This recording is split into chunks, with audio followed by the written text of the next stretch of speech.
ఎన్ని మాటలు మౌనమయ్యాయో,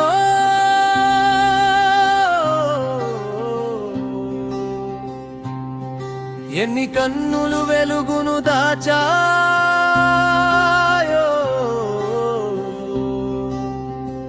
నవ్వే ముఖాల మాటున ఇంకా నలిగే గాథలు ఎన్నో. స్త్రీ హృదయాన్ని అడిగితే చెబుతుంది,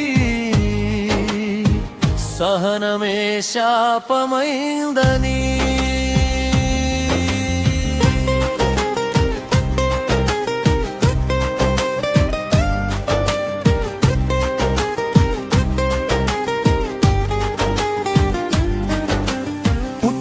నాటి నుంచే ఆమెకు పరిమితుల పాఠమే మొదలైంది.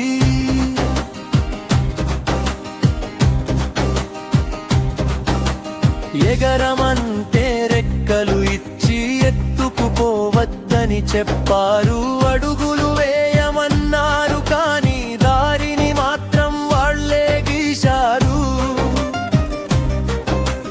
కలలు కనమన్నారు, కానీ సరిహద్దులు ముందే కట్టేశారు.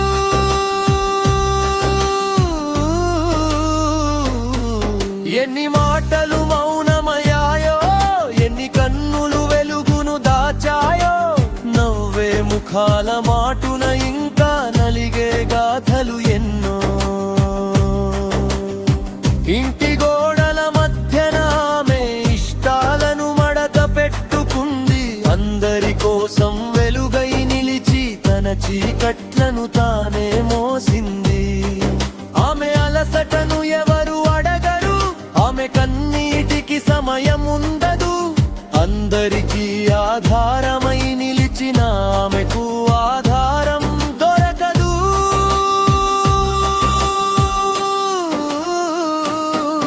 ఎన్ని మాటలు మౌనమయ్యాయో, ఎన్ని కన్నులు వెలుగును దాచాయో, నవ్వే ముఖాల మాటున ఇంకా నలిగే గాథలు ఎన్నో.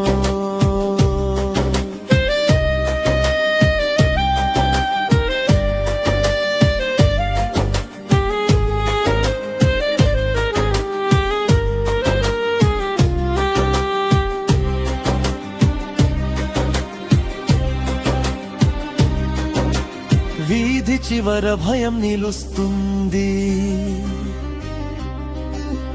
వేదిక మీద విమర్శ నిలుస్తుంది. విజయం సాధించిన క్షణంలో కూడా వేల ప్రశ్నలు వెంటపడతాయి. తన ప్రతిభను నిరూపించుకోవడానికి ప్రతిరోజు యుద్ధమే మిగులుతూనే. గెలిచిన పరీక్షే, ఓడినా శిక్షే.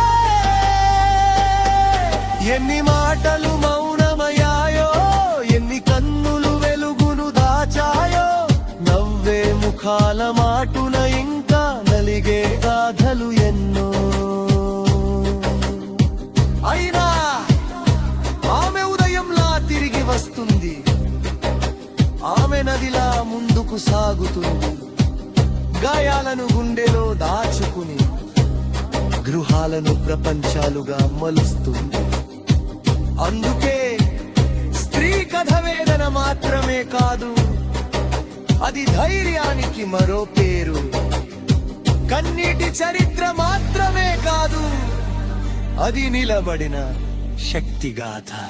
ఎన్ని మాటలు మౌనమయ్యాయో, ఎన్ని కన్నులు వెలుగును దాచాయో, నవ్వే ముఖాల మాటున ఇంకా నలిగే గాథ.